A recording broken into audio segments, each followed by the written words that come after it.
Yeah, against this right back, Charlie, definitely.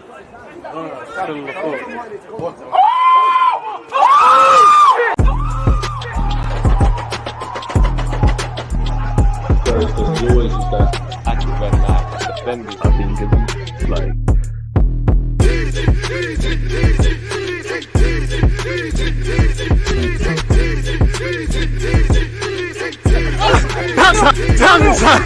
People deluded, I'm back again.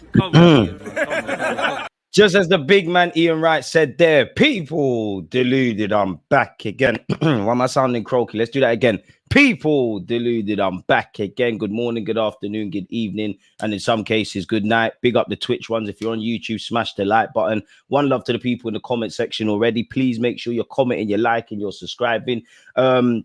And I have to say sorry to you lot, people. Normally, I do watch-alongs where match days are concerned. If you didn't know, Arsenal are playing Lens. I'm going to be at the game. We get back to it against Wolves on Saturday. So apologies in advance if you're probably wondering where that is. Now, throughout the course of this live stream, folks, we're going to go over what Mikel Arteta has said in his press conference. We're going to look at the transfer news and all of that jazz. Any talking points, questions, etc. Feel no sort of way about getting them in, people. Again, it's an all-inclusive platform. So, yeah, big up yourselves if you smash the like button. And apologies for the 2-minute delay. Creeper, Derek, appreciate you.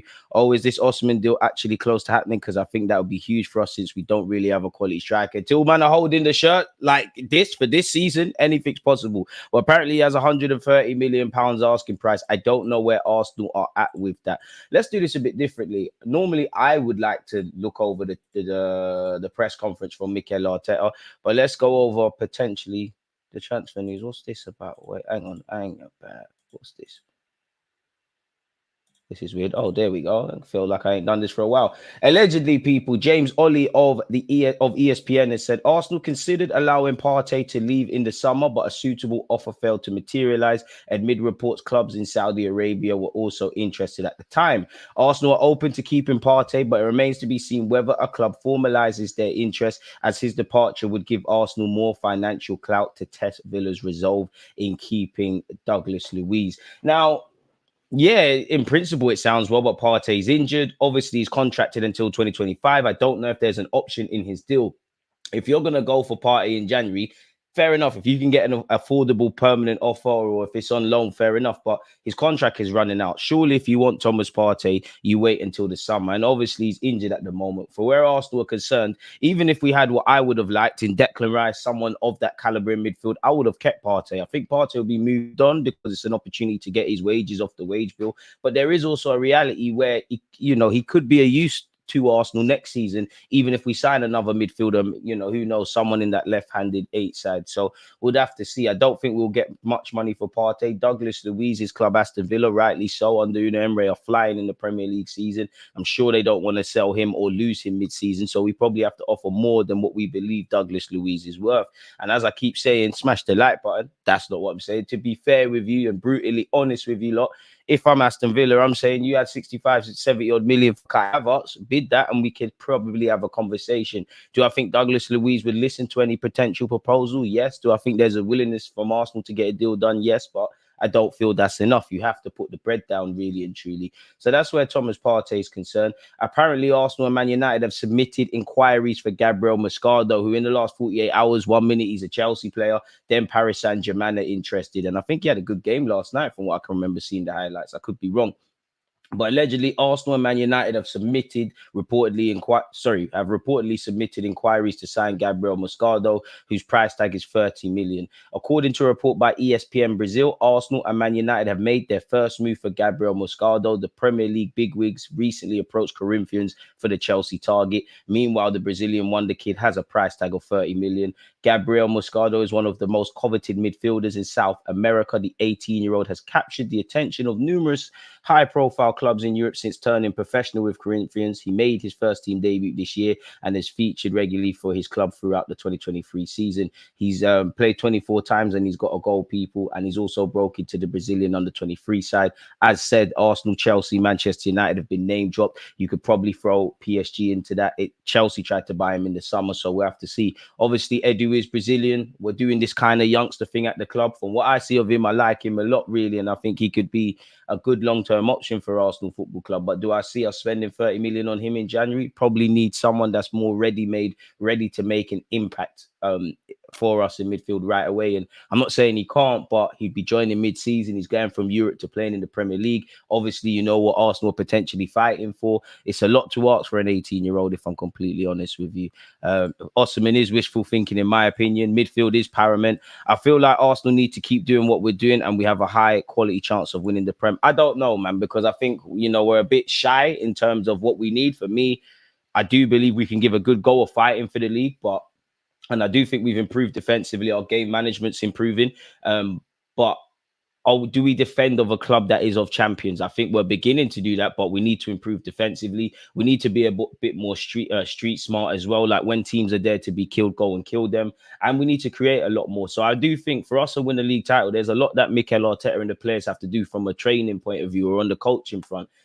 I think we all agree a striker, a winger, a centre middle too, and any other additions that you have in mind wouldn't go amiss, man, really and truly. Big up yourself for being on holiday in Barbados. Shout out my Bayesian killies out there, man. Big up yourself, Chuck. I hope you're doing well. So that's where Gabriel Moscardo is concerned, people. We've been linked with a defender out of Italy. Apparently, Arsenal will be in a freeway battle to sign Italian defender Alessandro Pellegrino. I can't pronounce his name, no disrespect. He's valued at 35 million quid and he plays for Torino. Apparently AC Milan and Inter Milan are also keen on the 24-year-old Italian, which, you know, wouldn't surprise me if he moves to another club in Italy. You know, he can play in a couple of defensive roles. Are we going to spend 35 million on someone that's probably a centre half? I'm not too sure, people. But the 24-year-old, nonetheless, is a graduate of Torino's system, and he's drawing interest from a lot of big clubs in and around Europe as well as his home country. It will cost 35 million if Arsenal, AC, or Inter Milan wish to get him. Obviously, we have been using the Italian market to find defenders. Tomiyasu arrived once upon a time. Our latest recruit, Kirio, as well. I'm not too sure where that one leads us, but nonetheless, we've been linked with him. Tony Adams believes Unai Emery would have won us a league title. I'm not saying you're wrong last season, but let's not. I do think there's a lot of rose tints when we look at Unai Emery and we forget how, you know, what led to his demise and when he kind of bottled his own final running at the club. So yeah, he's more experienced and things, but there's a reason he hasn't won a league title necessarily, and he's better in cup competitions or with the underdog tag. Not to pour cold water on Unai Emery, but I do think the legend that is Tony Adams is tweaking a bit there. We've been linked with a January move for Sesko, people. I'm not too sure if we're going to move for the RB Leipzig man, but he is a striker I've got a lot of time for. The 20-year-old is being linked with our club. Allegedly, Arsenal are considering a move for Leipzig's Benjamin Sesko in the January transfer window. Mikel Arteta's side are reportedly in the market for a striker to spearhead their Premier League title charge, with the North Londoners moving top of the table after their 1-0 victory against Brentford last Saturday. As you know, Brentford's very own Ivan Toney has been heavily linked with Arsenal in recent months, but Sesko is another potential winter target. According to Football Transfers, the 20-year-old marksman has already been mentioned in discussions between club chiefs at the Emirates. Sesko only joined Leipzig from Salzburg in August, signing a 5-year deal, so he won't come cheap. He hasn't really been playing on a regular basis. Obviously, Openda's doing quite well for them, and you know, Leipzig were 2-0 ahead of City before City turned it around last night. I mean, I've got a lot of time for Sesko, but he's just joined the club. Clearly, you know, his career's kind of mapped out in a way. You've gone from Salzburg to Leipzig. You're probably going to stay there for 18 months, develop, grow in importance, and then probably be sold. But I do like what I see from the 20-year-old. I don't think we're going to move for him in January personally. But for what it's worth, apparently, let's click on the source of the article. Arsenal have Benjamin Sesko under consideration ahead of the January transfer window. Apparently, he's on the shortlist. That makes sense. Apparently, he's got 6 goals, but he's only played 547 minutes of action so far. So is he struggling to adapt? Why isn't he playing on a regular basis? I'm not sure. I'm sure, you know, there's a bunch of targets. You know, you've got Osimhen, and this is not just Arsenal. Everybody, smash the like button. You've got Osimhen, you've probably got Openda, even though he's just joined. You've got Boniface, you've got Sesko, you've probably got Ivan Ferguson, you've got Evan Ferguson, you've got Ivan Toney, Lautaro Martinez, and a bunch of things. Now, you know, very different age profiles. Some players might be more attainable than others. Some players are at different stages in their careers. So I'm not too sure. For what it's worth, he signed for 24 million. So I'm sure they're going to want to make a lot of money on that. And he's also drawn interest from Man United, who allegedly wanted him in the summer, as well as Newcastle. We know we've always been linked linked with Vlahovic, and them links have reared its head again. We've also been linked with Marcus Leonardo, although reports yesterday said Newcastle have actually begun discussions. So clearly we're looking at strikers. Shout out Stylish. Emre's team's too open for the counter-attack. Midfield would sort the defence and attack, one injury short of being a bagel. It's crazy. And to be fair, you know, if any, God forbid, if anything happens to Saliba again or Declan Rice, the spine of our team, we're in problems really and truly. Like for me anyways, and it's really been something I've been thinking about over the last 24 hours. I think there's 3 players in particular that operate at a very high level that are central, really, really central. They're not the only, obviously there's more than 3 players, but really, really central to what Arsenal are doing. That is Bukayo Saka. If he doesn't make the magic happen, 9 times out of 10, we don't win a game of football. Declan Rice, for obvious reasons and what he's brought to the club, and William Saliba. Now, there's obviously players that are central to the system, but for me, that's them man are up here. And then just below that, you've got the Thomas Parteys, you've got Zinchenko and Gabriel Jesus, who have changed our system. You've got Big Gabriel, who's quite underestimated and underrated at centre-half. You've got Martin Odegaard, even though his form has deserted him. He's central to our pressing system. And there's a bunch of other players, people. I'd love to have people of that ilk. But we've been linked with a lot of strikers. Being linked with forwards doesn't really mean much. It shows that we're looking. It shows that maybe we're talking with agents and seeing the feasibility and stuff. And for a variety of reasons, you know, one player might have his heart set on a move to another league. One player's agent's demands might not be too much. The asking price of a club might make it ridiculous. So it is what it is. I mean, I would like 2 strikers. I know I'm asking for a lot in it, but I would like someone that's ready-made right now, 100%. Like the Vlahovic's, the Osimhen's, etc., etc. I would like to have Gabriel Jesus there. And I wouldn't be against signing a Sesko, a Ferguson, a Marcus Leonardo, people that are in their 20s and they have potential to be lit, but it's not probably feasible to expect all of that of such. Saka, Saliba, Rice, and Gabriel. I still would like another centre-back as well. You're not alone. My preference would be someone that does the kind of Timber Tomiyasu kind of thing that they can play in a couple of roles, if I'm honest with you. But I would like another centre-half because we do look a bit short, maybe even a fullback. Like, I'm not saying these players in particular, but you look at Livramento, you look at João Cancelo, Timothy Castanjo, who is linked with, and players that could play left back and right back. I think if we could get another versatile defender, it'd be great. And as you know, Benjamin White's had a bit of an injury issues at recent. Saliba, we're hoping that there's no reoccurring theme in that regard. So yeah, man, I would like someone ready, but Benjamin Sesko would be good, but still raw, honestly, which is true. But you know, if he could be a striker that can get 20 league goals as well as being raw, it'd be great. But it's a lot to ask of a player in their early 20s, someone who's just moved to the Bundesliga, someone that's going to move mid-season to Arsenal Football Club. And I don't see us moving for maybe Marcus Leonardo because it seems his price tag is affordable. But how much is Benjamin Sesko going to cost? I'm not saying that Arsenal can't. And for me, a wide man, a striker, a centre mid, or 2 of equal importance. But for me, the priority has to be central midfield. And I don't know what the outlay or the profile of those players would be, really. Diomande would be lit. Bring him. Kai should be back up for Jesus. I think the super sub thing, that's Kai Havertz to a team, and he's doing his thing. He looks great in that role, if I'm completely honest with you, man. We're light all over the pitch with our injuries. And that's the thing. Like, when we made the 1-2 signings we did in the summer, it did appear that we had depth. But then when you broke it down, even before the injuries, I wouldn't quite say it's a backward step or a step forward. It's a bit of same old, really. Of course, we could do the ifs and buts. You know, Timber is very unlucky. 50 minutes into his first official Premier League game /start, he's been injured. But it just shows why we need a squad. I think when you look at the earlier part of the season, every player that wasn't starting, some sections of our fan base were screaming, oh, their time's done. And as we've seen from August to where we are now, November bordering in December, whether it's a loss of form, whether it's different options, whether it's injuries, whether it's players that are not injured but playing on a regular basis. So we're quote unquote running them into the ground. We need a squad, essentially, people. So yeah, in that regards, apparently news of Arsenal's interest in Sesko comes after our story that they are weighing up moves for both Juventus star Vlahovic and Santos wonderkid Marcus Leonardo. As revealed, Arsenal would like Leonardo and sent scouts to watch the 20-year-old over the summer. The Santos striker is set for a move to Europe next year and has already attracted a number of interesting clubs. The club are open to bringing in the youngster as well as Vlahovic, who could depart Juventus in the winter window as their leading 9. And to be fair, Jesus can play out wide as well as up front.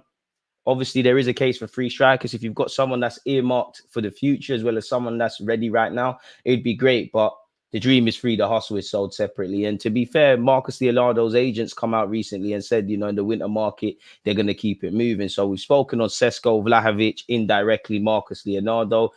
We've been keeping up the theme with strikers, people. It seems like a striker frenzy on this Wednesday morning. We've been linked once again with Santiago Jimenez, who scored an own goal recently. According to L'Equipe, Arsenal are interested in signing informed Feyenoord striker Santiago Jimenez. Now, again, you'd expect them to be on the shortlist. The Gunners have had a fine first half to the season and are currently top of the Premier League table as well as the Champions League group.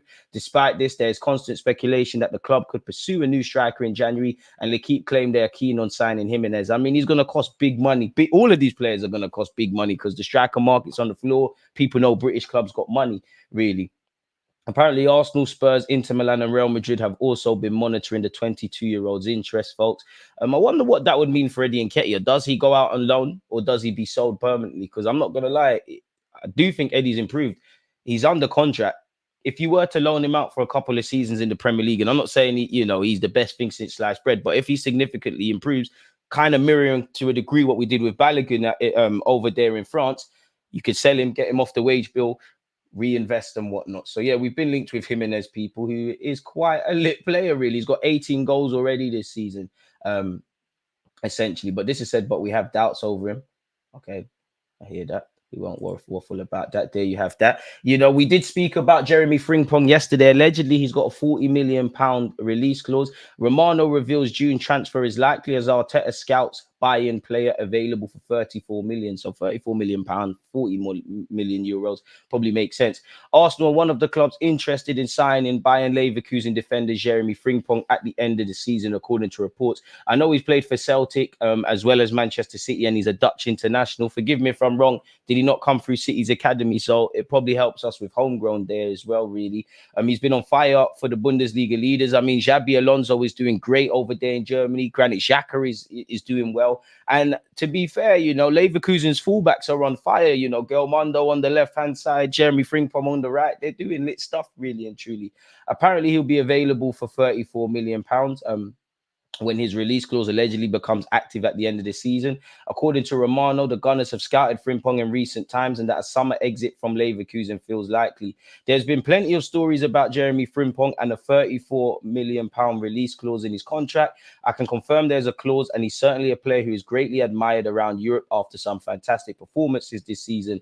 Bayern Leverkusen as a whole have been great to watch under Xabi Alonso, and Frimpong is one of the team's most important players with some superb displays at right back. Frimpong has been scouted by Arsenal and Bayern Munich in recent times, as well as by Barcelona, before they instead signed Cancelo on loan from Manchester City in the summer. I think in June, a move is likely for Frimpong, and he surely won't be short of suitors, as many clubs have been tracking him for some time. We'll have to wait and see how this develops, because there won't be anything happening now, but he certainly looks one to watch for the summer. Fair enough in that regards, people. What are you lot saying in the comments as well? Frimpong would be a good one. Would you start Kai today in midfield? I mean, who else have we got, really? If Odegaard's fit, you know what? Probably, really. What else have we got? I'm not going to cap. In fact, scratch that. I mean, to be fair, you scored against Brentford. Maybe he does get a start. But for me, the best midfield trio we can put out there is Odegaard, Jorginho, and Declan Rice. And I know we should be getting through Lens. We should be getting through this game, even though we lost it at their place. I know we only need a point, but I don't want complacency. Isn't our last game in the Champions League next week? I could be wrong, and it's away from home. Let's just play our strongest team, put them to the sword, then roll these people off, people. And I think Jorginho has to be that. For me, I think Raya comes in. I think Zinchenko plays.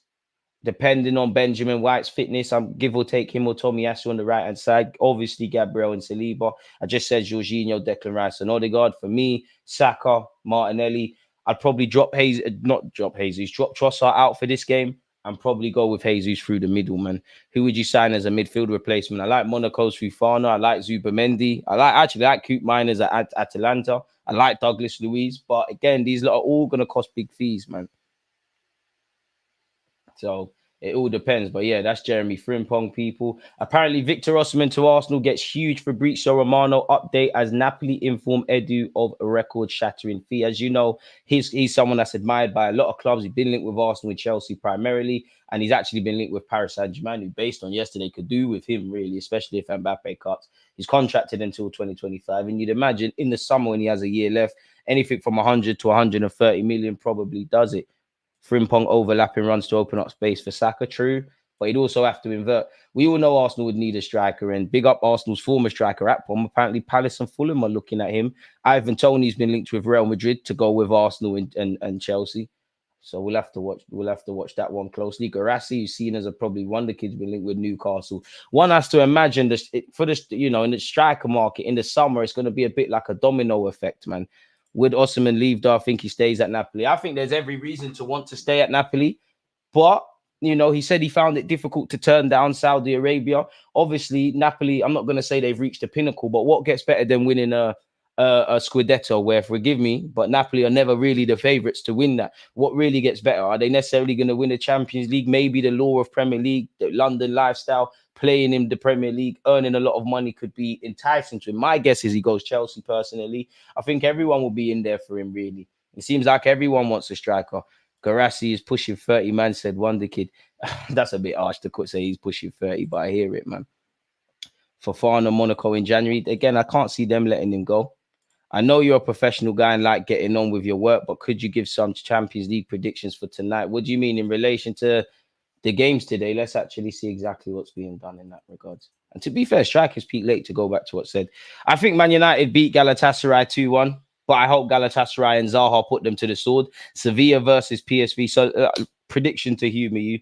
Man United 2, Galatasaray run. Sevilla, PSV, 1-0 Sevilla. Copenhagen, Bayern Munich. Bayern Munich are basically through. You know what? Let's go for a random one. You know what? 1-0 Copenhagen.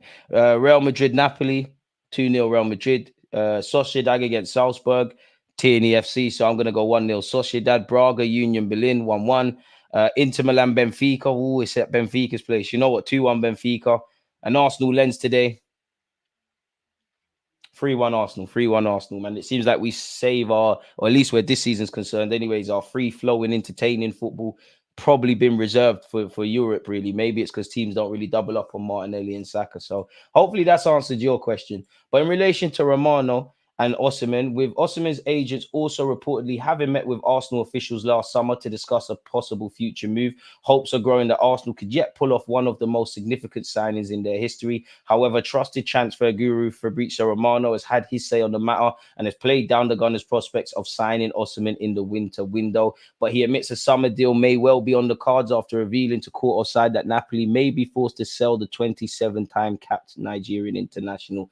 I'm aware there have been some reports linking Arsenal with Victor Osimhen, and this follows some outlets claiming the Napoli striker's agents held talks with the Gunners around a year ago. We know that Arsenal and Chelsea are both keeping an eye on strikers for 2024, so it's normal to see these links, but it's important to reiterate that it's very difficult to consider those linked for January because Napoli insist they don't want to sell him in the middle of the season. It'd have to be stupid money, which Chelsea probably have, and we don't. For the summer, anything can happen, but it isn't being decided now for sure. Any fee for Osimhen is likely to go through for an enormous fee, despite the fact his current deal is due to expire in 2024. Allegedly, this report has gone on to say Napoli have told suitors they would be seeking a fee of 150 million euros, which equates to 134 million pounds for the 24-year-old. We got to remember, Napoli sourced these guys from everywhere, but they spent a lot of money for Osimhen. Did they not buy him from Lille, where we hope agent Gabriel can get on the phone and maybe do something in that regards, people? The Gunners, however, are unlikely to be sole suitors for Osimhen, with Chelsea also determined to bring the striker to Stamford Bridge, and the feeling they have something of an edge given the player's admiration for the Blues as a youngster. PSG cannot be discounted either, especially given the Liga giants will likely be seeking a big name to replace the place in the side likely to be vacated by Kylian Mbappe. And I guess he knows the French league, having played there. I would love Verts at Arsenal Football Club. Ivan Toney's been linked with Real Madrid. Just to humour you lot, let's see exactly what's being done here. Ivan Toney could still stay at Brentford next season, despite interest from Chelsea, Arsenal, and now Real Madrid. Toney's on the wish list of several top sides. I think he's an option and a player admired, but I don't think he's necessarily the first choice at Chelsea, the first choice at Arsenal, or the first choice at Real Madrid, which isn't necessarily a bad thing. Trossard wasn't our first choice. He's working out. You know, Zinchenko wasn't necessarily our first choice. You know, we linked with that Scholarbeck guy at Bayern, Borussia Dortmund, and Lissandro Martinez, who's going to play left back allegedly, who's obviously gone to United. So it's not always the worst of things. You know, Julian Brandt was wanted by Klopp before they signed Mo Salah, and you know, fair to say Salah worked out. So we'd have to see really and truly. And we all know Tony, with every day that ticks, he's getting closer to January the 17th, which is when he can actually begin playing Premier League football again. I think all of these clubs want to wait to see just how he gets on with that return, people. Once again, he's been linked with Real Madrid. How could you say no to Real Madrid? Maybe dependent on the fee, he's probably, you know, they could see him as being a decent option there. But you'd imagine they're going to get Haaland or Mbappe or either one at some point. Don't really make sense. Sources in Spain state that Madrid are among the sides keeping tabs on the 27-year-old as they try to fill the boots of Benzema. Sources close to Tony state that he is in no rush over his future and there's a possibility he stays at Brentford. He's happy at the club and in any case won't be available to play until January the 17th.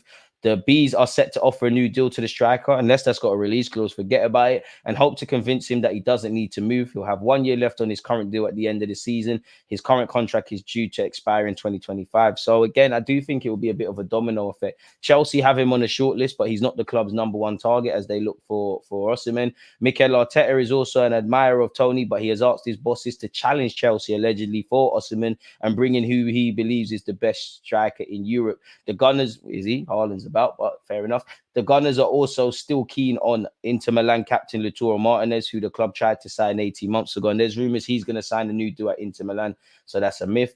Tony has been rumored to have a release clause in his current deal for around 60 million, but sources have denied any clause exists in his current deal. Any new deal that could be signed, however, would likely include a release clause. And he's done well since signing for Brentford in 2020, people. And apparently they signed him for below £5 million. So whatever they sell Ivan Toney for is quite the profit. And he's got 68 goals, got 20 in the league last year, 68 goals in total for them, 124 appearances. Brentford scout well, and they're a very well-run club. So there you have that. I don't really believe in the Douglas Luiz stuff, but just to humour you lot, Aston Villa's intentions is to hold on to Douglas Luiz. And apparently Arsenal have been joined by Liverpool and Manchester City in the pursuit of Douglas Luiz, people. So we'll have to see, but we all know he's going to cost a lot of money. So if you can't front the money, get away. Arsenal have again been linked with another left back and once again been linked with Genoa defender Miguel Gutierrez. Did he not play for Real Madrid? Are Genoa not flying in La Liga by their own standards? So it makes sense to get linked with La Liga players. Obviously, Mikel Arteta is Spanish, and this guy's on the younger side of a player. But for what it's worth, Arsenal reportedly considering a move for Genoa star Miguel Gutierrez, with Mikel Arteta keen on adding a new left back to his squad. Allegedly, people. Apparently, he's a player that they are keen on, along with several other options across Europe. It now seems Arsenal could make a winter move for Gutierrez, who is considered to be one of the most informed players in La Liga at the moment. And I mean, we were linked with Fresnadar a lot, but according to Football.London, Gutierrez has caught the attention of Arsenal scouts after impressing for high-flying Genoa this season. They currently sit joint top with Real Madrid after 14 games, people. So the 22-year-old obviously, you know, is drawing a lot of admirers. He joined from Real Madrid last year, and he's made 50 appearances to date, and apparently he's versatile. I don't really rate him as a left midfielder, but left-sided midfielder, but he does look decent at 22 years of age as a left back. So it is what it is. We got to remember Real Madrid, rightly so, are going to have a sell-on clause in his contract. So there's that.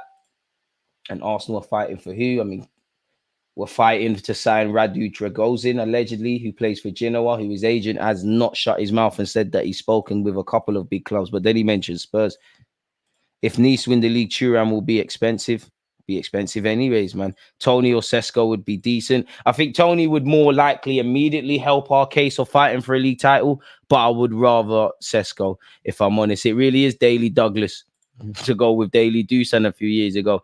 If Arsenal want to sign the next Thierry Henry, I think it would be nobody but Kylian Mbappe. We love Mbappe, but we're reaching a lot. French fans aren't great, though. I wouldn't like to play there. Bit harsh. He turned down PSG last summer. Are you watching the 18s? Doesn't it kick off at 1 p.m.? I don't think it's on TV or I would have got a watch along, man. Osimhen apparently said he would prefer Chelsea contract signing. I mean, being Nigerian and obviously Chelsea have had a lot of African players and obviously one of the probably biggest clubs followed in Africa. I can't begrudge him for being enticed by Chelsea. Unfortunately, I don't want to praise them, but it is a big club. they're a mess at the moment, but they do have a good manager and some good players in place for things to happen. There's also the London aspect. Equally, you know, if you put down an equal fee and we're able to convince him to listen to us, I think Arsenal have a good project for Osimhen, but I don't think he stays. He goes to Arsenal, sorry. To be honest, I think Santiago Jimenez is the better option for us. I like him a lot, if I'm honest. To be fair, Napoli ain't been the same on and off the pitch since Belletti left.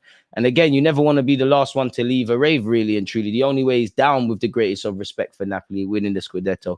My January transfer hope for Liverpool is Hincapie. Fair enough, do you think? Will Arsenal face FFP rule due to overspending? I mean, there must be a way to get over such people, man, if I'm completely honest with you. Apologies for calling him a wonder kid. Yeah, he's 27. But you get the point. Strikers peak late, man. But what I mean is these kind of, I think you've actually misunderstood me. These kind of wonder kids / guys that are kind of having a great 18 months. Like you look at Højlund, if I would say like wonder kid kind of strikers, obviously Guirassi's having a purple patch, and I don't really rate him like that, but strikers do surprise and peak late. Jimenez is 22 years of age. Sesko is 20 years of age. Ivan Ferguson's just signed a new deal at Brighton. He's going to cost a lot. But you either go for the Osimhens, the Vlahoviches, and these kind of players, or you take one of these risks. Boniface as well. It's on TNT Sports. I've zanged myself, man. I don't think we're going to have time to set up a watch along for that, but I will be watching, man. I will be watching, if I'm honest. Don't have the heat map, but from what I've seen, White barely inverts. He hugs the touchline and also overlaps. I hear that. With William Saliba and Declan Rice not receiving any cards this season, does this make a mockery of Tommy's double yellow? Tomiyasu's double yellow. I'm sure Martinelli last season or the season before away to Leeds, I believe, or something like that, boy. And, you know, big up Newcastle fans. I got a lot of time for you, but I don't have any sympathy for any issues you faced yesterday. You know, let's be big up to everyone that was part of my watch along. They got absolutely robbed. Newcastle got robbed, but boy, we got robbed against them. What goes around comes around, man, really and truly. Openda would be a good cheap alternative. Would he be cheap though? Because he's just signed from Lens. Leipzig know what they're doing. They probably cost a lot of money, but he's another one. I don't really like the striker market because there isn't too many strikers that you have 100% confirmation are really and truly going to bang.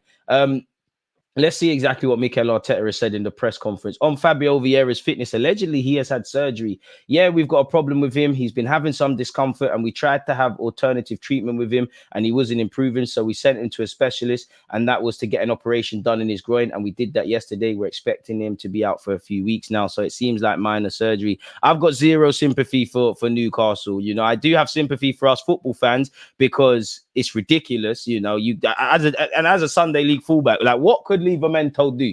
It's like, do these defenders now have to defend like that? Do they have to chop their arms off? You know, the ball's been booted into his chest and rolled onto his arm. So I don't get it. And to be honest, you know, you look at the UEFA handbook, by their logic, it is a penalty. So are the rules rubbish? I don't know. And it is karma. What goes around comes around. Don't forget to hit the like button and subscribe. You lot are in top form across Twitch and YouTube so far. Appreciative to have you lot here, folks, as usual. Do you agree with my point that Rashford is quickly evolving into the Walcott mode? Also, would you take him at Arsenal? I'm not too sure on Theo Walcott, but, you know, inconsistencies. Don't know if you're a winger or a striker. Decision making not really there. And I like Rashford. I would take him at Arsenal because you'd be a good option off the left. But Rashford's footballing IQ is quite frustrating. And I haven't seen a significant improvement. And he's been in the game a lot. I don't think Chelsea stand a chance if they don't make Europe next year, in my opinion. You could say so, but Chelsea still got that clout of being a big club. And money talks. Todd Burley has shown he'll flex his muscles around people. So, yeah, unfortunately, Fabio Vieira is out for a few weeks in what I'd suspect is minor groin surgery. And I'm sure he wouldn't be able to play against Wolves anyways, having got sent off recently. But he should be available today in theory because that's not in the Prem, but he's injured. On when he'll be available, we don't expect him to do that, in brackets, be back this side of the break. So let's see how he evolves. And obviously the operation was done yesterday, so we're going to have to wait and see, but we'll take it as it comes. On Benjamin White's fitness, yes, and he trained the day before the Brentford game and he was feeling good. I think he'll be available. That's good news for us. And Mikel Arteta is never quite specific on players not being involved or being involved, so it's quite refreshing to just tell you that winning the group with a game to spare. We need to do that. Then Ramsdale can start in our last Champions League game and we can make some rotations. Yes, we want we do want to win the game, that's for sure. We want to be top of the group, and the opportunity is there for us tomorrow against the team that causes problems and that we've already experienced against them. So we have the right motivation to do that tomorrow. He then went on to say, we have to win at home. We have to win the group if we can tomorrow. That's the mentality of the team, that's for sure. On Saka being targeted in Lens, I mean, rightly so. In fact, I stand corrected. Now that they said that, the Lens game was probably the only game in Europe this season that we played where they were trying to kick lumps out of Saka, just like in the Premier League. Every other game we've played, especially those at home, they've given our players plenty of space. And obviously that's probably led to teams' demise. Well, he's targeted because he's one of our most dangerous players, and teams know that. They try to stop our strengths, that's for sure. What he's done in those 5 years since his debut is remarkable at his age. When you look at his stats and how consistent he's been, it's very rare to see that at his age, especially in those positions at top clubs. It's a big compliment for him. Not bad for a left back, not bad for someone who they say is not aesthetically pleasing. Keep all your aesthetics, you know, and these players that can do a million step overs. I've heard Anthony, Kulusevski, that madman who's on loan in Spain from Man United. We won't mention his name. Hudson-Odoi. There's been so many, Jadon Sancho. There's been so many challenges to Saka's throne. You come at the king, don't miss. So yeah, we do our thing. I know my guy scored in his World Cup debut. I see PFA and Ballon d'Or nominations, which I only care about because Arsenal have done, you know, it's an Arsenal player. If your star boy has not bagged double figures in a single Premier League season, please. Anyways, apparently on if Saka is world class, which Arteta isn't going to answer that specifically. I don't think he's world class yet, if I'm honest, but I think he's a top player, and I think he's top 5 in his position already. He can't be held accountable if the market of right wingers isn't of par. Well, he's played at a World Cup. He plays in the national team, so I don't know what world class means, but he's a top player, and that's for sure. So he's echoed what I said, and he's obviously said he's integral for club and country. Then he's challenged Saka to maintain this form for 5 to 10 years, which we'll see you be labelled as world class. Well, getting to the top is one thing, but maintaining is something else. He's done it for 5 years. And as well, you can see that the way he's improving, he's really steady, but really fast as well. He's got the right mentality because he's got the right family, the right people around him. And he's still so humble. He has the right advice around him. And that's what makes him special, because he wants more and there's much more to come. On whether Trossard was best value for money signing from his signings, I don't know about the financial side. I'm not an economist at the club. I think he's a tremendous player that has great talent and especially great intelligence to play the way we want. So he's a great fit for us. He then bigged up his versatility, which we all know, as well as his experience. People on whether the achievement of qualified is overlooked. 100%. You have to sweat and dig in a lot and play well and deserve a lot in the games to win. We played against really top opponents. Against PSV, they won all the games in the league and they only lost against us. Then you go to Sevilla, a really difficult place to go. Tomorrow is going to be a really difficult game, but hopefully we can be better than them. And I want revenge on if he's enjoying the Champions League. I'm enjoying it. It's a great feeling. It makes you proud. It makes you feel that this is the level the club should be at, and we've been competing really well. So let's continue to do such. Mikel Arteta then said he's got things to prove in Europe. For sure, we have to prove ourselves. We have to come back to Europe being the club we want to be and have the presence and those results that tell you that we are back in a strong way. We haven't done that yet. That has to be done.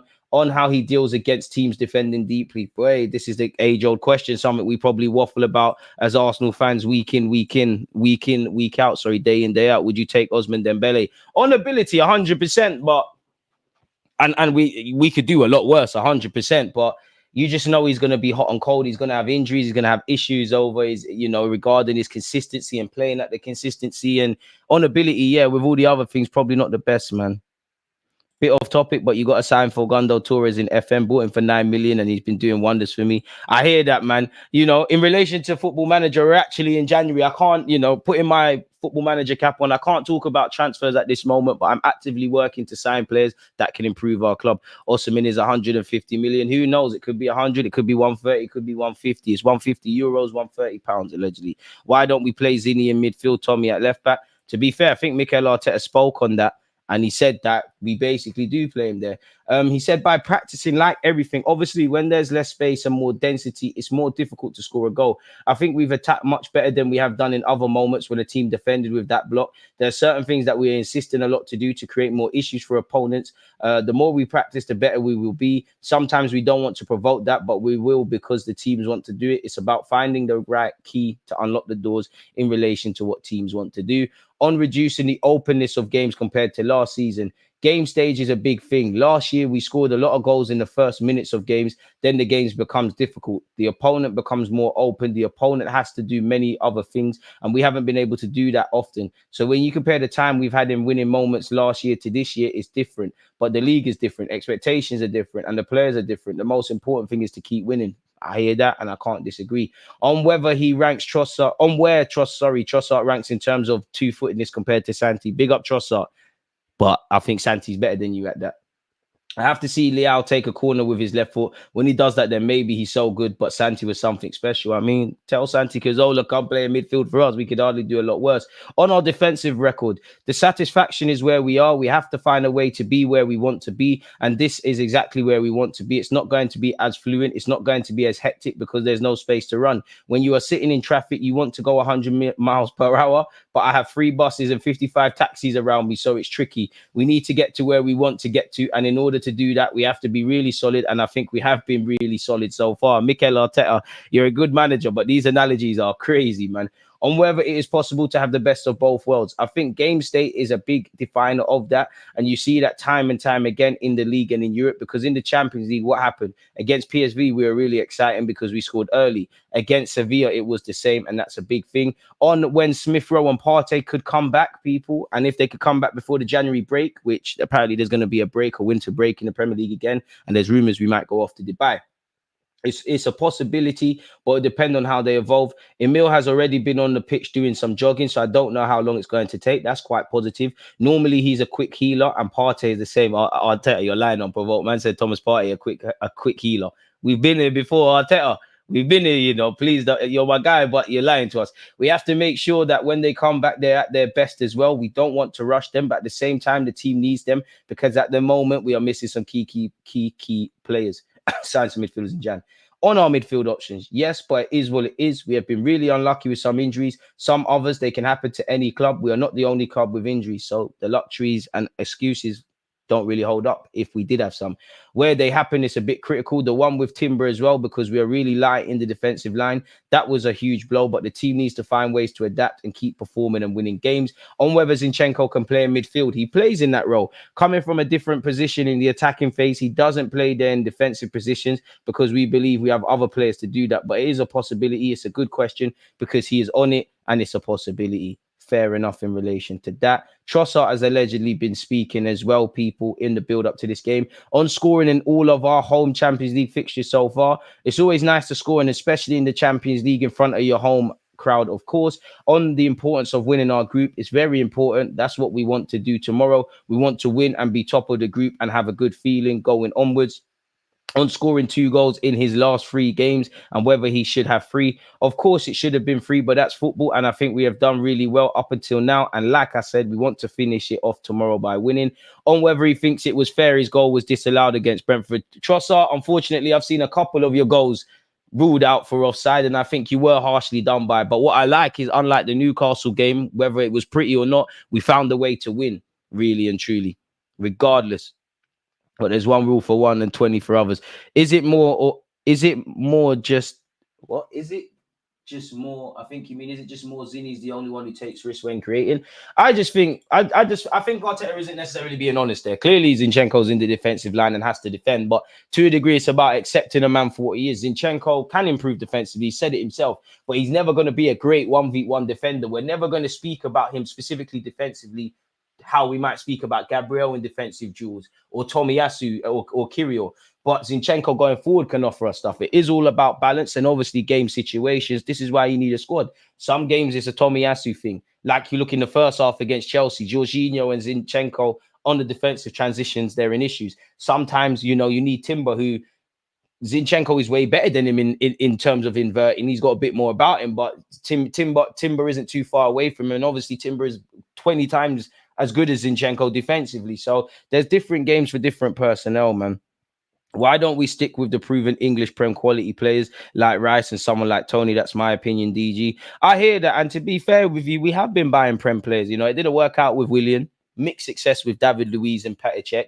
Defo didn't work out with Cedric. Obviously, I'm being a bit silly. But, Declan Rice, as you said, well, boy, we bought Kai Havertz. You lot let me know if that's working out, step in the right direction. But in a positive scenario, Declan Rice has been brought to the club. Zinchenko has changed our system. Gabriel has changed our system. I'm defo missing out somebody. Trossard has proven a good addition. For me, I don't really care where they're from, innit? Like, buy the best players, because I've seen players bought from England that ain't done the business, and I've seen young players come in and thrive. Young players look rubbish. Just bring the best players to the fore. But of course, you know, buying Premier League proven players, definitely 8 years as an Arsenal fan, it seems like it's working. Is Osimhen's injury record worrying? I'm not going to lie, I don't know his injury record, but let's type that in. Osimhen injury record. I mean, it's always a record of everybody's injury. According to Transfermarkt, Osimhen has suffered 14 different injuries in 7 years.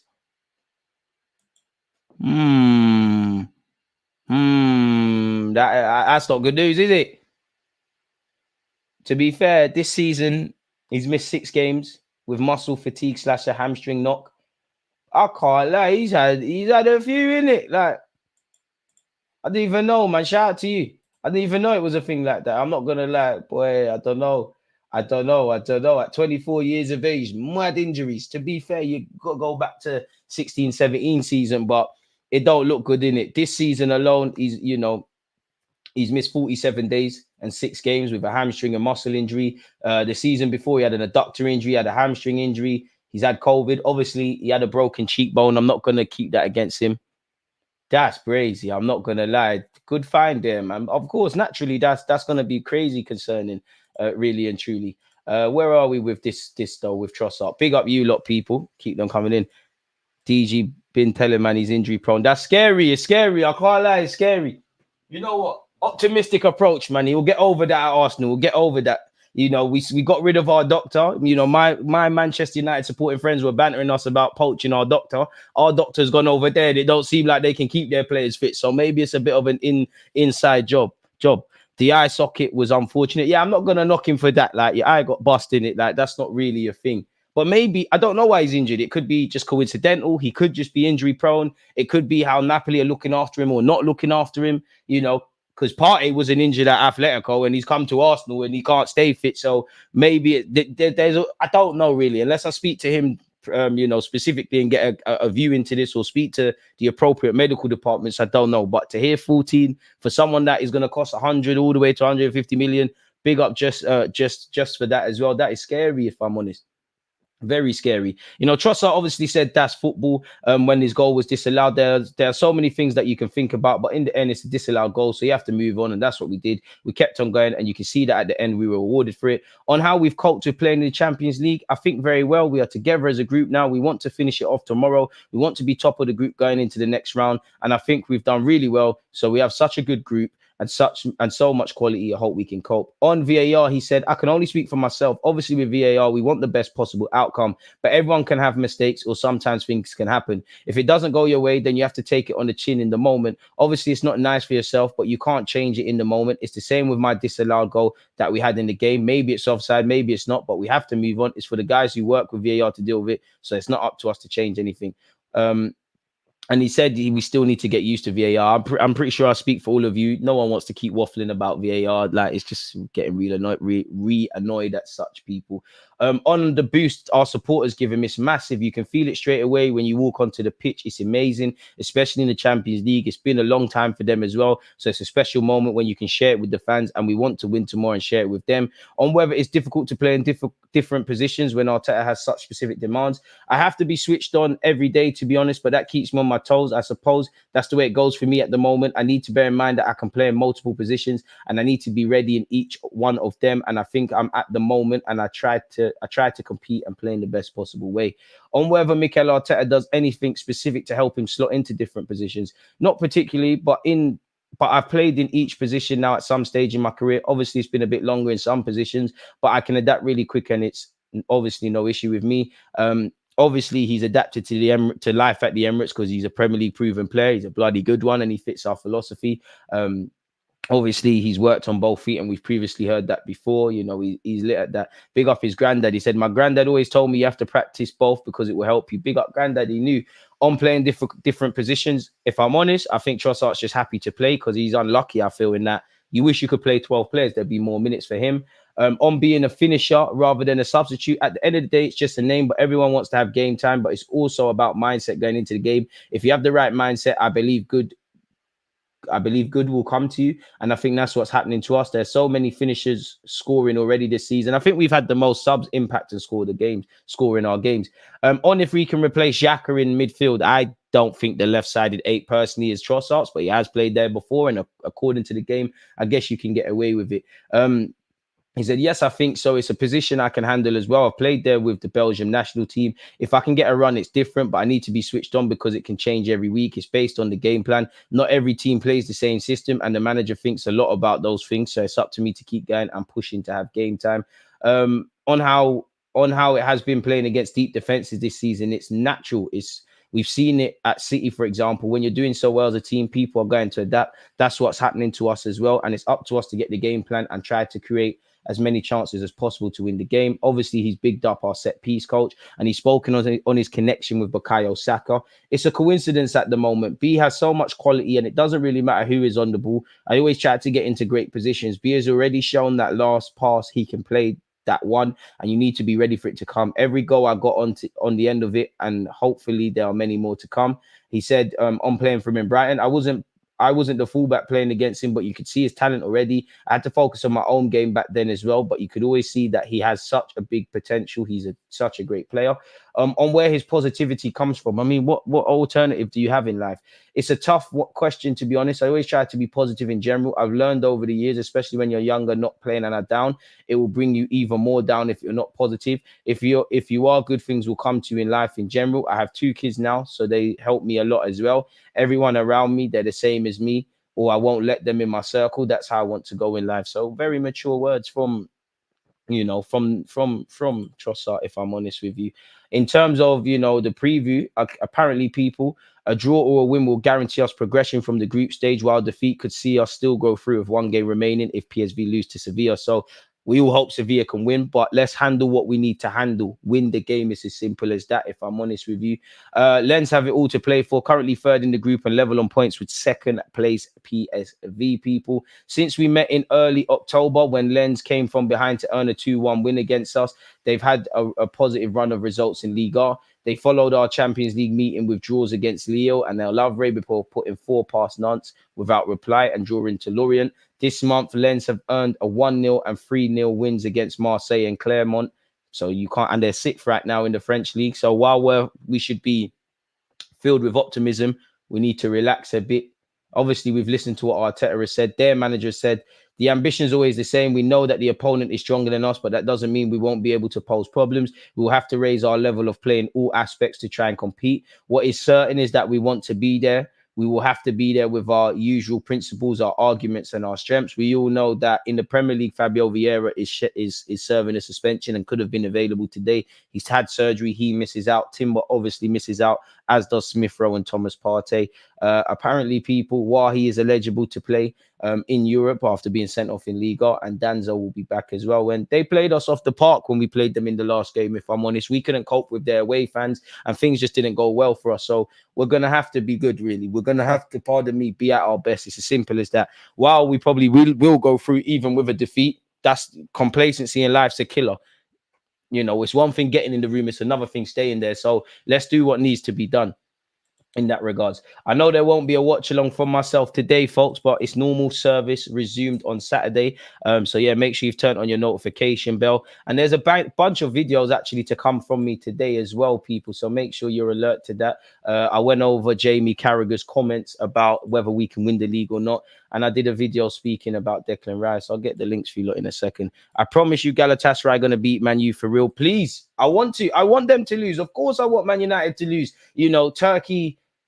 Turkish football fans are very passionate. Them games there, look, they made it difficult for Bayern Munich even. Zaha, I want him to have a chip, the chip on his shoulder to want to prove United wrong. Yeah, no watch along today because I'm going to be at the game, man. I apologize. Gabriel Jesus looked absolutely different in the Brentford game. Arteta needs to play him as that. Play to win, take it out of the ref's hands. Amen. How good was Openda last night? From the highlights, he looked very good. I would love a player like Dunk if Gabby goes in January. DG reminds me of Patrick. Dunk, the centre-back. I like him, but nah, not for me. I wouldn't be against bringing him. But yeah, man. He's in relation to Osimhen, he's not played more than 32 league games per season. The second most was 27 starts. I mean, the best trait you could have, as someone said, is availability. And we've seen with Thomas Partey, it's scary. One thing I don't want Arteta to do again is playing Trossard as an 8. I'd rather see Kai there. Big up yourself, Padzo. Graham, where you been, man? You're part of the furniture here. Lovely to have you back. What's your opinion on Onana from Everton? Do you think he could come in as a defensive midfielder and allow Rice to play in the 8 role? Yes, in theory, and I like him a lot. And he's a player that, you know, was at Lille. We scouted him for one reason or another. He didn't sign for Arsenal. Obviously, Everton are fighting relegation following that 10 points dock, and they didn't give a good account of themselves necessarily against Man United. But if they go down, you'd imagine he'd angle for a move, really. But we could do a lot worse. We could do a lot worse. Douglas Luiz might be the best option for Thomas's injuries, his passing, his quality, and he's perfect. I agree, he's a great option, but he costs his cha-ching. Love for the super chat. Would you play Zinchenko left 8? I think you mean when Timber's back. It's an option to have, really. You know, you've got, you know, if Timber was fit now and assuming his form continued and Zinchenko's doing all right and Tomiyasu, there's some, and obviously Benjamin White, there's some great options there. But I do want to see Timber, in my opinion, because one reason I like Timber is that we're stronger 1v1 with him. Napoli will never get 150 million for Osimhen, and Mbappe will want nearly double 300k. That's football at the top, guys and girls, true. And we know we're not getting Mbappe. Maybe when he's 35 and Real Madrid get rid of him, he can come to the Emirates, man. Heard from sources, DG will sign Mbappe, but according to sources close to Mbappe, they want 300 grand. Boy, to be fair with you, I'm sure I saw Mbappe rumors on social media. You know what? I'll humor you lot, man. Let's humor ourselves. Now, I'm very pessimistic on transfers anyways, and I'd love Kylian Mbappe, but you've got more chance of signing him on FIFA or Football Manager than you do him signing for Arsenal Football Club. But for what it's worth, allegedly, Arsenal and Liverpool exploring blockbuster move for Kylian Mbappe. Arsenal and Liverpool are both exploring the possibility of signing Mbappe on a free transfer in the summer when his PSG contract expires. I'm sure they could give him a good project and he would at least listen to big clubs, but you're going to have to ruin your wage structure. I'm not going to lie, big up PSG, but the way Mbappe kind of continues and carries on at PSG, I don't want to see that at Arsenal. And, you know, Mbappe's probably in that bracket. Not that Liverpool or Arsenal couldn't get players of that caliber, but it's the Real Madrids and them kind of clubs there. And it seems like he has his heart set on that. And he's going to want a big sell-on clause and probably want to somewhat use Arsenal as a stepping stone, because even if he signed for Arsenal or Liverpool tomorrow, which both clubs would be happy with, he probably wants to earmark that Real Madrid stuff.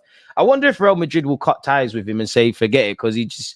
You know, you kind of did them dirty last time. But for what it's worth, we're exploring. And I'm sure Man United will throw their hat into the ring. I'm sure City and Pep would probably be interested. I'm sure, you know, everyone, Chelsea would want to listen. Spurs, there's levels, you know. Mbappe don't know who the hell you lot are. But I'm sure everyone be involved. Who knows? Even Newcastle with the money they got, really and truly. I'm not sure, having played there this season, if Mbappe ever wants to return to Newcastle. But you get the point.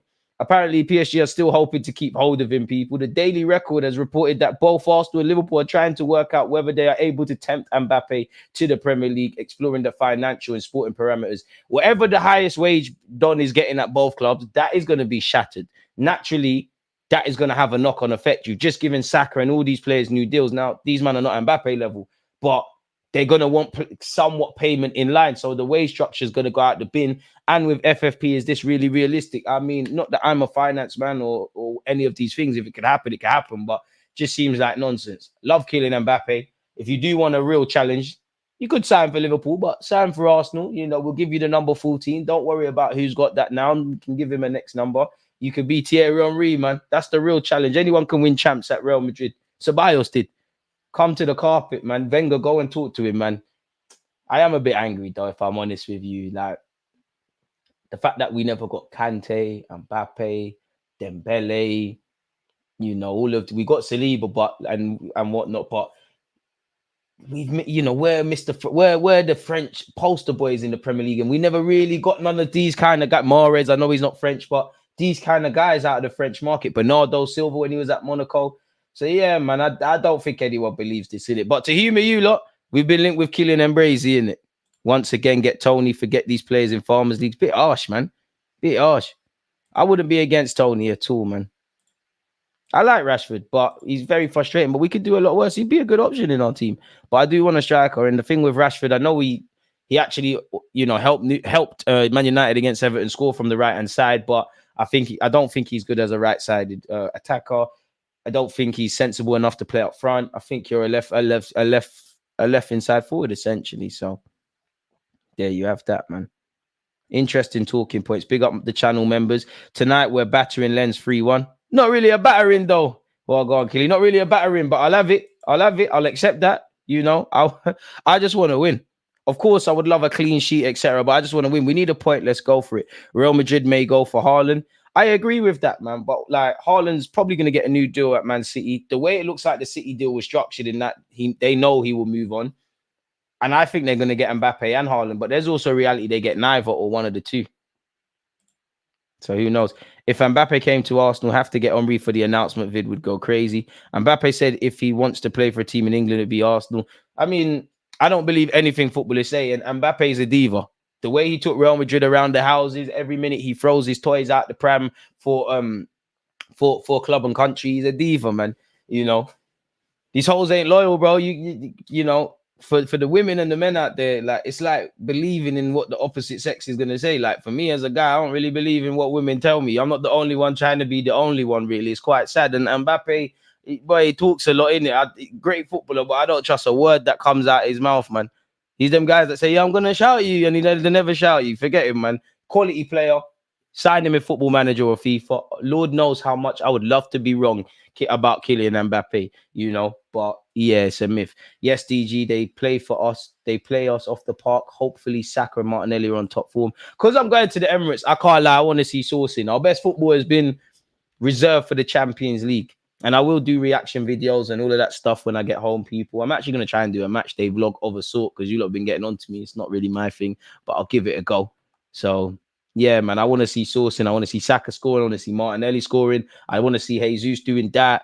I'd love to have seen Smith Rowe, but it is what it is. I think Arteta needs to play Arsenal squad as a 4-4-2 if they get Douglas Luiz. Who's the second striker then? But I'm all for being multifunctional and having more balls to our arrow.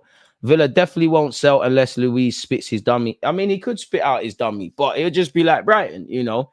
Caicedo made a lot of noise. Ultimately, the move didn't happen. You got a new contract. You had to get on with it, and then they sold you in the summer. You know, again, if we have any chance of Douglas Luiz, you've got to give Villa what they're asking for. Wait to the summer and see what can be done there. Whatever their asking price was in the summer of 2022, hindsight's a wonderful thing, but we had 3 bids rejected them times. Probably should have just given them whatever the hell they wanted at the time. And we wouldn't be in this situation to a degree, man. I'm going to shout you. I'm about, you see, all them lies, man. Shout yourself, Peter. Winning the Champions League group is going to be important. We can avoid Bayern Munich, Real, Atletico, and Barca. We want Lazio in the last 16. They were shocking away to Celtic and were lucky to win that game. Immobile flipped that time its head. In 2017, Arsene Wenger was close to bringing Mbappe to Arsenal, but he ended up signing for Monaco. I mean, we're close to everyone, man. Mbappe, I love Arsene Wenger, but he was out here saying, I knew Kante since he was 14. Why is he not at the Emirates, mate? DG, Lukaku or Tony, who would you prefer? Lukaku's had a great career, but respect Ivan Toney. Come on, man. Ivan Toney all day.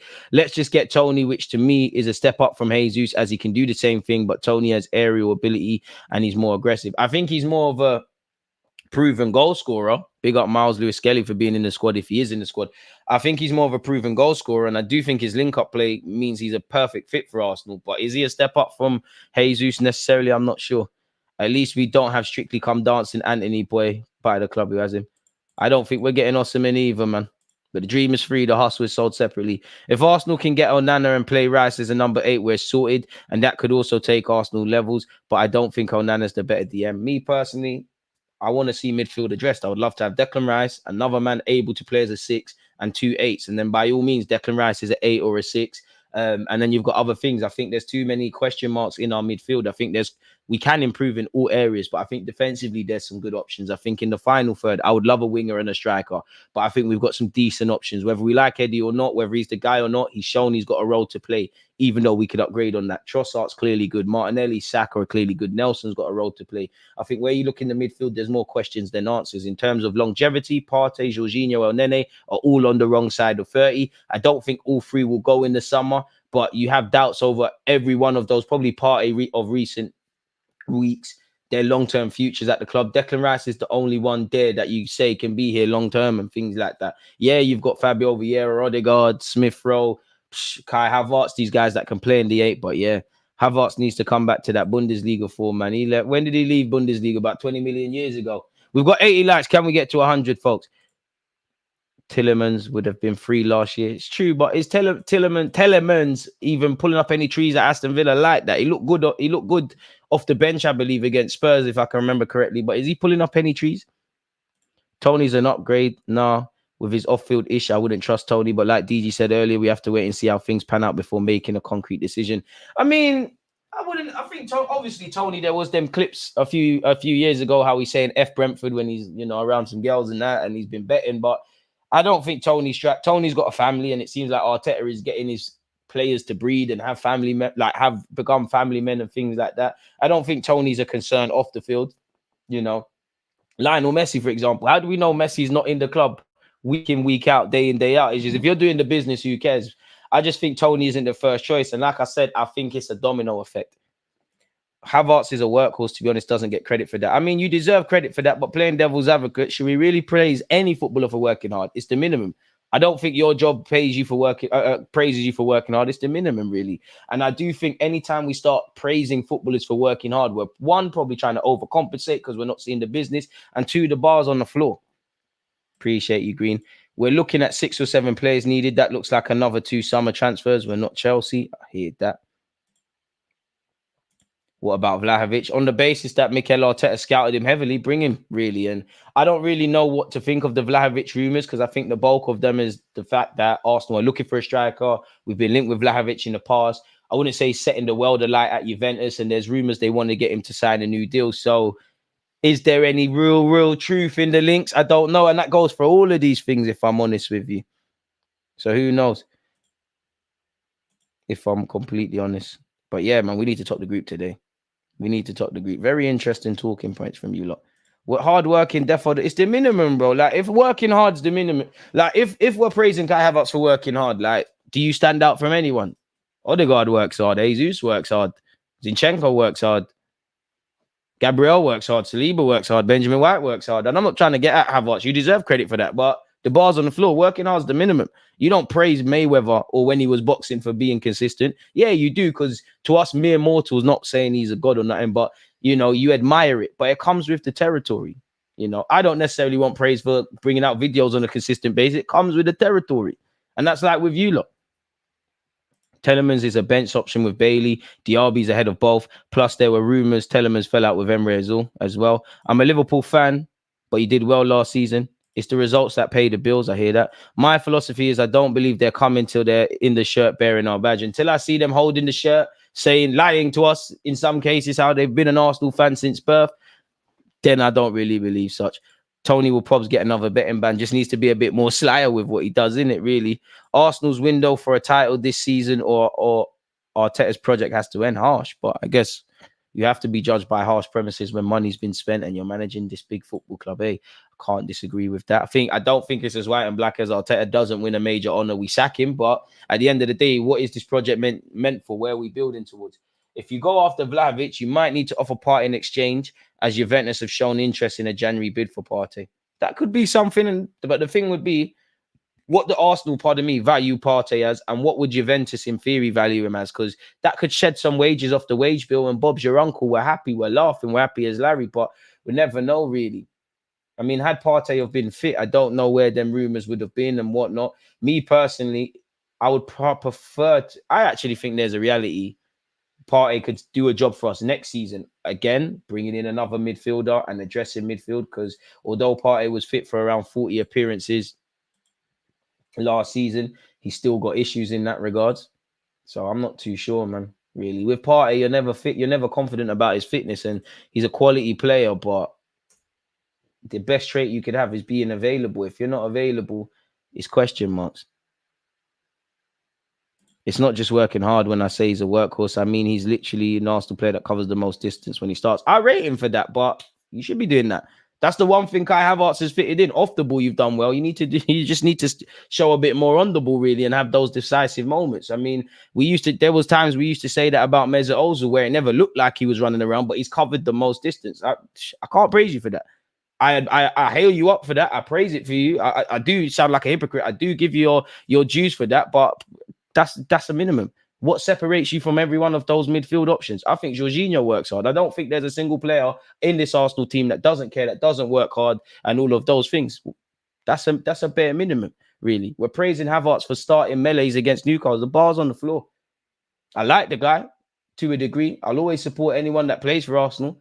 But it's now time to start showing your worth, and hopefully the penny's dropped, really. As I always say, where Kai Havertz is concerned, I hope this is just a rainy few initial months in a long, sunny, prosperous Arsenal future. But hey, shout out to the St. Lucians, man. Josh, appreciate you on Twitch.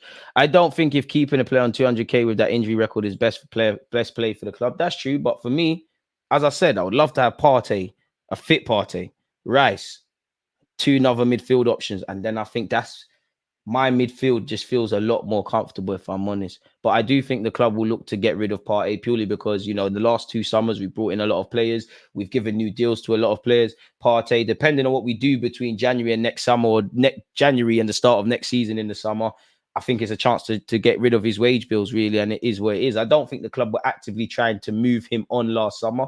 But if a suitable offer, which I have to assume didn't arrive, was put on the table, we'd have a decision to make, which, based on the fact that Kai Havertz came into the club with Declan Rice, we'd be very light. DG, what is your player of the season so far? For Arsenal, people might not agree, without a doubt, but Bukayo Saka's up there, Declan Rice is up there, Saliba's up there, Gabriel's up there. Yeah. I hope he can, man. I hope he can. I don't think Kai Havertz is a terrible player, but I can only comment on what's in front of me. Any player can work hard, but Arsenal are supposed to be levels. Running about is the bare minimum. I'm actually tired of Havertz, to be honest. He's not even a starter. We just have to accept what he is, an average player at best. I just hope there's light at the end of the tunnel because, Arteta's not a miracle worker, but you didn't just wake up one day and decide to sign him. You probably had to sing his praises in the board meetings with Edu and your coaching staff and the Kroenkes to justify this signing. Obviously these lot, quote unquote, know more about football than us and all of those things, but it isn't too far-fetched to believe these people that make the decisions probably sung Kai Havertz's praises, and some had the concerns we had. But clearly Arteta's been able to convince them of what he can be. He's been able to probably talk through with Havertz what he can do for him in the short, medium, and long term, how he ties into the collective, ultimately how he can make him a better player. But the potential needs to be unearthed. And if it doesn't, then kind of right where we're at, man. We need a 6 and an 8. I'm with you with that, man. I'm with you with that without a doubt. And the results do pay the bills. They do pay the bills, man. So you just have to make the difference and get things sorted. It's as simple as that. 7 more likes until we have 100, folks. On that note, though, people, I don't want to bore you lot, so I'm going to get out of here. We've been here for a great hour and 12 minutes. As I said, I apologize. I won't be doing a watch-along for today against Lens because I'm going to be at the Emirates, but we go again. Normal service resumes on Saturday against Wolves, and we will on Sunday be watching City Spurs. So yeah, man, smash the like button if you haven't. Thank you to those of you who have. Big up you lot on Twitch. Big up from Bulgaria and all over the world. Again, I always say it's a pleasure to be here talking football with you lot day in, day out. And there's all different races, religions, cultures, countries, all coming together through our love of football, even different clubs. Big up Peter, he said he's a Liverpool fan. So it's a pleasure, man. In a day and age where you look at the news and, there's a lot of things dividing people and a lot of negativity, I think football can be a beacon of hope. I genuinely believe it mirrors society. So, yeah, check out the rest of the videos because I'm sure if your notification bells are on, there's a bunch of videos. Tonight, at some point, I will react to the game, obviously, with Lens and whatnot. And, I'm good for the videos. And, obviously, head over to my YouTube community tab. Tomorrow, I'm recording with the Different Knock. If you've got any questions, talking points, them kind of things you want us to speak about, you know where to go, people. So yeah, you lot stay safe, stay blessed, subscribe, like, comment, and all that good stuff. We'll link up again soon, man. Hopefully we get 3 points today. I've gone with a 3-1 prediction. I hope I'm right. See you lot in a bit, man. There's always just that active red line. Defenders, I think, it's like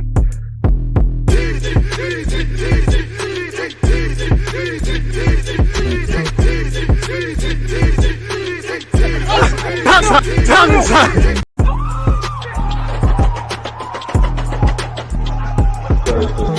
that active and defending.